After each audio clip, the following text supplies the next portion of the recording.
The official cover was Dr. Lin Mei, specialist in Song Dynasty ceramics, consulting for a Beijing museum deeply connected to the Ministry of Culture, which was, by extension, connected to everything the Ministry of State Security, MSS, breathed upon. My apartment, overlooking the relentless, silent flow of Chang'an Avenue, was a perfect example of controlled exposure.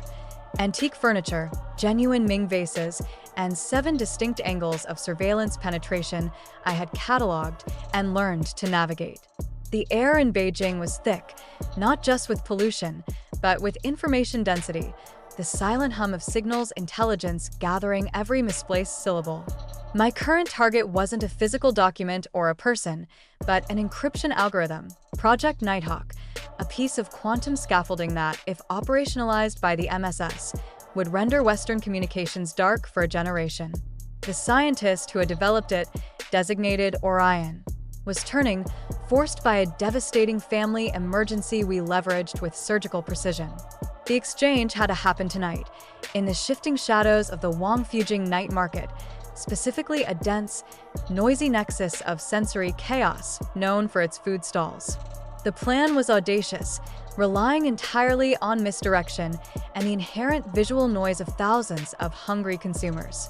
The package, a microSD card holding the algorithm data, was sealed inside a specific shard of ceramic, cleverly embedded into a single, handmade dumpling.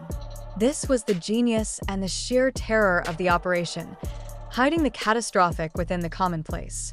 The dead drop location centered around one specific street vendor, Lao Hu, whose greasy, perpetually steaming cart was geometrically positioned to create the single viable blind spot against the 2 main overhead CCTVs and the newly installed infrared array on the adjacent telecom tower.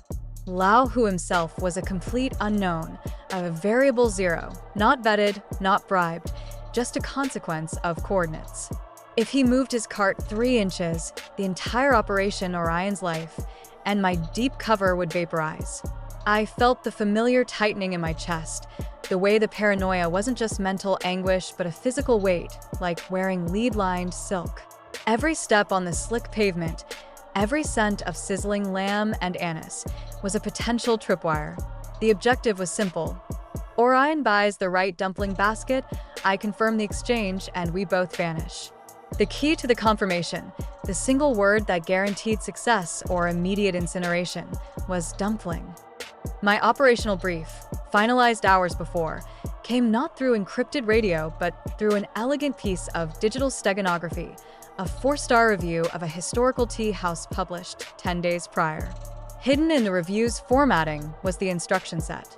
The specific dumpling basket, the one containing the ceramic shard, was designated Basket 2, Steamer 5, Upper Layer. Orion was instructed to approach Lao Hu's cart, feign confusion over the menu, a common tourist behavior, and engage in a dialogue that would necessitate Lao Hu retrieving Basket 2. The trigger phrase I was to use, confirming Orion's authenticity before he took possession, was deliberately colloquial. "Is this the sweet pork you mentioned?" The expected, low-whisper response from Orion, confirming he had identified the correct basket and was ready for retrieval, was "No, comrade. The code word is dumpling." The entire interaction was timed to last no more than 90 seconds, maximizing the momentary blind spot created by Lao, whose body shielding the basket from the infrared sensors. I positioned myself 20 meters away, disguised in low-grade tourist attire, clutching a brightly colored novelty umbrella, an essential prop for blending into the chaotic energy of the market.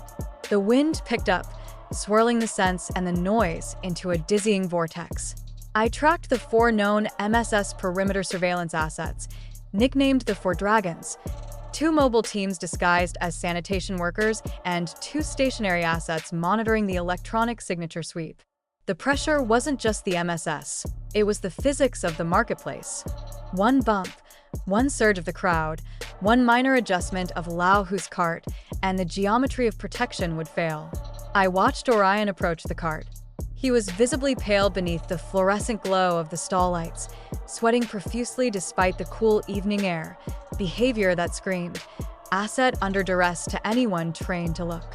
My heart hammered against my ribs, a percussive reminder that operational success hinged on this single, fragile human being managing to appear only moderately nervous while retrieving the most sensitive piece of intelligence data China had developed in a decade. His approach was too hurried, his gait jerky. He was already failing the visual assessment. I gripped the umbrella handle, preparing for immediate improvisation. The clock was ticking down to the point of no return. The plan immediately began to fray. Lao Hu, the vendor, was usually a picture of stoic inefficiency. Tonight, however, he was operating with the manic energy of someone trying to meet a quota, aggressively shouting the merits of his special cabbage and pork fillings. Orion reached the cart and tried to initiate the first phase, the menu confusion.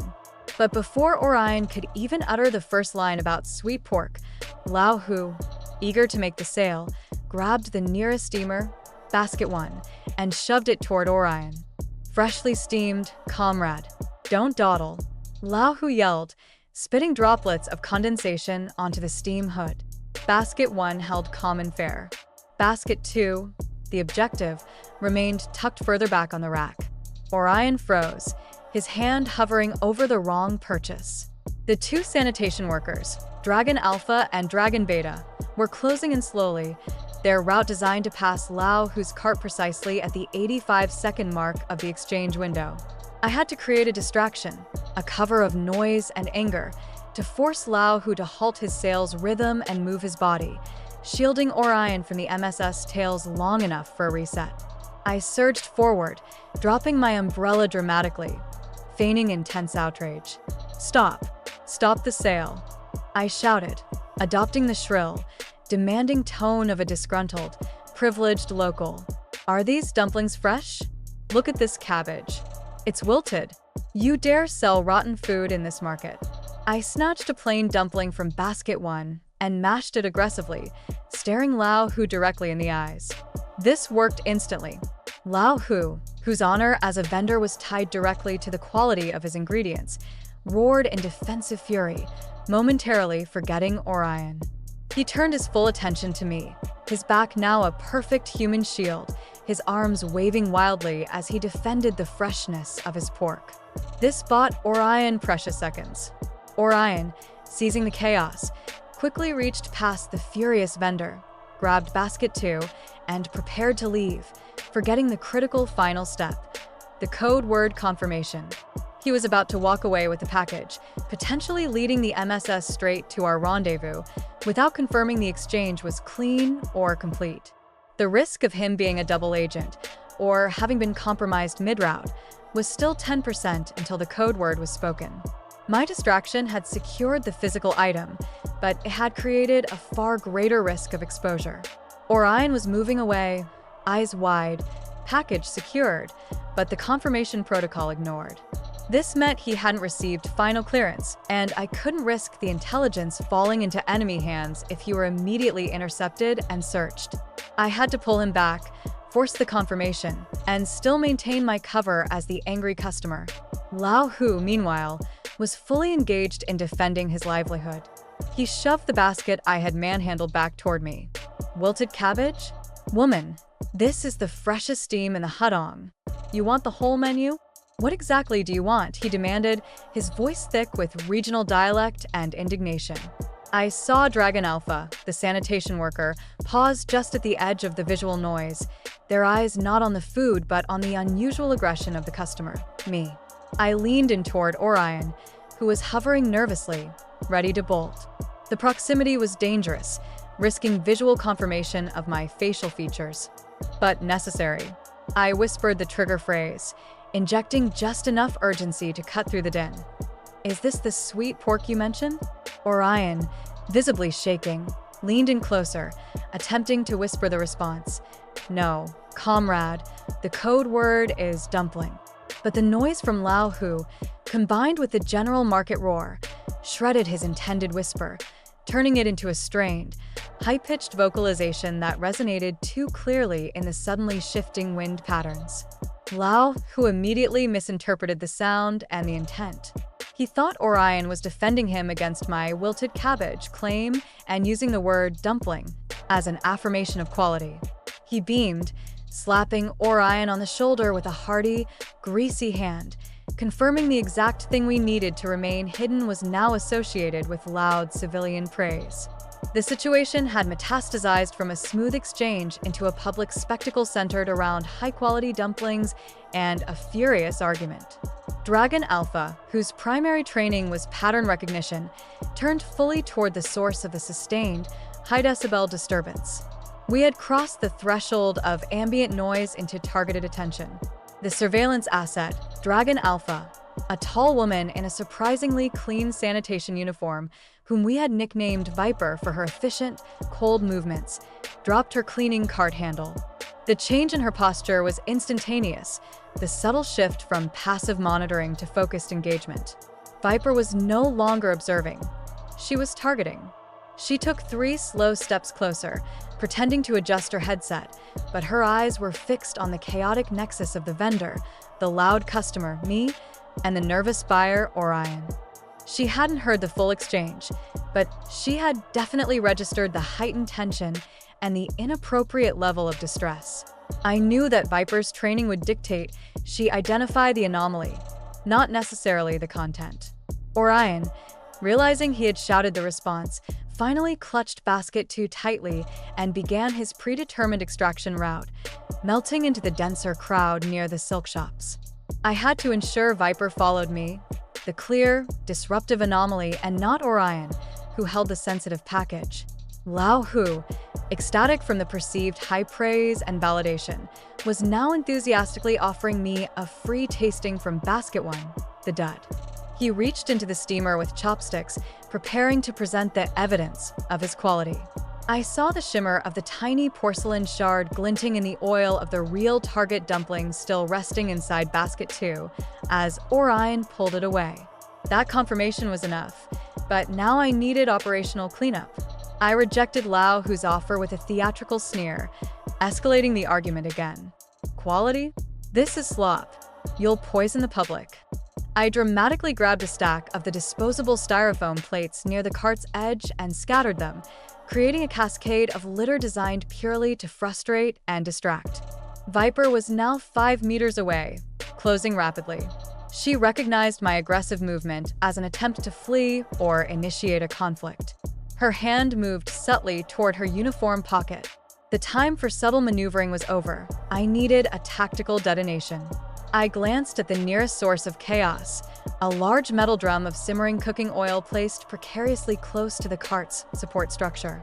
It was reckless, potentially dangerous to bystanders, but guaranteed to create the necessary sensory overload for an immediate extraction. I took a deep breath, calculating the precise vectors needed to ensure maximum confusion while minimizing bystander injury. The oil drum was the key. Viper was 3 meters away, closing in for a physical intercept, her posture shifting from observer to enforcer. I spun away from Lao Hu, using the momentum of my exaggerated frustration. My elbow caught the supporting strut of the oil drum with precisely the calculated force. It wasn't enough to knock the heavy drum over entirely, but enough to destabilize it violently. The result was instantaneous. A surge of steaming, pungent oil slopped over the lip and onto the sizzling iron flat top, creating a cloud of noxious, stinging steam and a horrific, loud frying sound. The nearby crowds reacted immediately, shrieking and surging backward, trampling the scattered plates and disrupting the visual field. Lao Hu, terrified for his merchandise and his physical well-being, screamed in his dialect, clutching his basket of non-intel-bearing dumplings. Viper stopped dead, momentarily disoriented by the heat and the blinding steam. This was my window, a crucial 3-second gap. I utilized the very tool I had intended as a cover prop, the novelty umbrella. I didn't open it. Instead, I swung it like a short, hard baton, driving the metal tip straight into the junction of Viper's collarbone and shoulder. The blow was precise and debilitating, triggering an involuntary spasm that dropped her to one knee, momentarily stunning her and dislodging her communications earpiece. I didn't wait for her recovery. I needed to solidify the chaos and ensure she believed the target was the vendor, or perhaps me, the aggressive customer, and not Orion. I leaned down, maintaining the facade of drunken rage, and screamed the final, disastrous line of the confrontation, loud enough to cut through the panicked yells of the crowd. "I told you. The code word is dumpling. Your food is filth." I spat the word dumpling out like a curse, ensuring that if Viper was recording, that single word was permanently linked to the scene of the collapse, cementing the confusion around the vendor's role. I vaulted over the disabled Viper and the sloshing cart, disappearing into the sudden, dense, panicked flow of the market street, using the resulting congestion as my impenetrable human camouflage. The plan was executed, the intelligence secured, but the cost was the catastrophic compromise of our lexical security. The street vendor had become a temporary monument to failure. I moved through the back alleys, ditching the novelty umbrella in a trash receptacle filled with discarded fish bones, the stench grounding me back into reality. My heart rate was dangerously high, vibrating in my teeth. I employed my ghosting protocol, a series of highly granular, redundant microactions designed to shed immediate tailing and digital tracing. This involved 3 rapid changes of clothes in separate, pre-secured utility closets, switching transportation from foot to subway to a shared electric bike, and cycling through 3 different pre-purchased burner phones, each activated for less than 120 seconds before being demolished. The intelligence was safely out of the immediate hot zone, confirmed by the encrypted signal received from Orion 5 minutes after separation, a simple, coded sunset. Yet, the memory of shouting the code word in public, turning a crucial security measure into a ridiculous marketplace brawl, was a psychological anchor dragging me down. I found my final egress vehicle, a discreet, unmarked municipal service van driven by a trusted asset, parked 5 kilometers from the night market disaster. Inside, the sterile environment contrasted sharply with the grease and panic I had just navigated. I performed an immediate, forensic analysis on myself for any tracking residue, microfibers, or signal contamination. The adrenaline was fading, replaced by the chilling clarity of operational assessment. Viper had seen my face, albeit distorted by heavy makeup and obscured by steam and motion, but she had certainly heard the word. The MSS would now spend the next 48 hours dissecting the phrase, "The code word is dumpling," and cross-referencing it with every piece of chatter or surveillance anomaly they had cataloged in the past 6 months.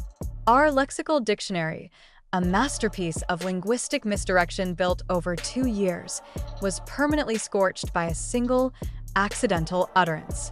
The analysis confirmed the success of the retrieval. Project Nighthawk was secured, the porcelain shards safely extracted, and the data immediately uploaded to a secure orbital server. Orion had successfully reached his extraction point and was already on a flight path out of the region. But the operational failure centered squarely on the unexpected variable of Lao Hu. Our intelligence team spent the next 3 days analyzing the residual surveillance footage captured by our own temporary microcameras placed prior to the operation. The images were damning and absurd. They showed Viper, recovering quickly from the umbrella strike, immediately focusing on the source of the commotion, Lao Hu. She clearly believed the vendor was the intended contact. She arrested the vendor and his entire greasy cart. The official report filed by the MSS, the one we managed to intercept and decrypt, labeled the incident as investigation of public disturbance and suspected illicit food sales. There was no mention of high-level espionage, only a furious, confused vendor being interrogated about his cabbage freshness and why a seemingly deranged woman kept shouting about dumplings. Viper's supplemental report, however, contained a handwritten note detailing the strange phrase, "The code word is dumpling," and cross-referencing it with a known internal MSS alert concerning foreign intelligence seeking ceramic artifacts. It was a terrifying near-miss. They were close, synthesizing the anomaly, but Lao Hu's genuine innocence and abject terror at the loss of his livelihood provided the perfect cover story, diverting the investigation away from the real target and the real asset. Yet, the price remained fixed. The cover of Dr. Lin Mei, the ceramic consultant, was now irrevocably compromised. I could never safely return to the Forbidden City archives. The risk of Viper recognizing the structural makeup or my voice profile was too high. I had to enact the full burn notice protocol, destroying all digital and physical traces of Lin Mei within 72 hours. The subsequent 48 hours were spent in a hyper-paranoid state of transition, executing the deep burn. The apartment overlooking Chang'an Avenue was scrubbed clean, the ancient artifacts replaced by high-end fakes, leaving a trail of utterly mundane, untraceable digital dust that pointed towards a sudden, unexplained job relocation, a perfectly common event in the transient world of foreign consultants. I used the time to mentally dissect the single moment of failure, the shouting of Dumpling. It illustrated the fundamental difficulty of operating in a totalitarian surveillance state. The enemy is not just sophisticated technology, but overwhelming banality. The MSS doesn't need to know the entire picture. They only need to record the slightest anomaly. The sudden, intense focus on a common street food item, used in conjunction with a violent public incident, was an anomaly of the highest order. The network's core linguistic defense, the separation of operational terms from everyday vocabulary, had been irrevocably breached, not by advanced signals interception, but by an unruly street vendor's mishearing and my own necessary theatrical desperation. I sat in a safe house near the coast, preparing for extraction, staring at a simple bowl of rice. I felt a profound sense of exhaustion, the kind that comes not from physical exertion but from the constant psychological tightrope walk between the character you play and the agent you are. The mission was a victory for Langley, securing the quantum key, but for me, it represented another layer of skin shed, another identity incinerated in the relentless heat of the Chinese operational environment. I reviewed the final report on Lao Hu. He was released after 12 hours, his cart confiscated, forced to pay a hefty fine for public nuisance. He was the collateral damage, an innocent man whose only crime was selling food at the precise coordinates of an espionage exchange. His life was ruined because of a dumpling. My extraction was scheduled for 0300 hours via a small freighter sailing out of Tianjin, disguised as a marine biologist accompanying specimens. As I waited in the pre-dawn darkness, I wrote the final entry in the official operational memoir. I focused on the psychological burden of equating the simple pleasures of life, street food, public commerce, human conversation, with instruments of catastrophic failure. The word dumpling will forever be linked in my memory not to comfort or nourishment, but to the blinding flash of adrenaline, the acrid smell of burning oil, and the cold efficiency of MSS Asset Viper. It's the constant tension of the double life in Beijing. You are forced to live within the populace, relying on the predictable rhythms of civilian life. Yet those rhythms are the very elements that can expose you. The single moment Lao Hu confused pork with spoilage was a reminder that operational security is always subject to the most random, uncontrollable variable: human error and localized chaos. The greatest threat to CIA operations in this environment is rarely the sophisticated radar or the digitized facial recognition grid. It is the innocent, the unpredictable bystander who accidentally crosses the line of protocol. I successfully delivered the encryption key, changing the balance of power in digital warfare, but I lost something far more personal in that narrow, greasy hudong: the ability to ever truly trust the mundane again. Every meal, every shared word, every crowd now carries the potential code word that could detonate my world. I looked at the dark coast and prepared to step into the next ghost identity, leaving Dr. Lin Mei and the terrible taste of that single, compromised dumpling forever behind me. That simple, shared meal item, intended as a disguise, became the scar tissue of my memory.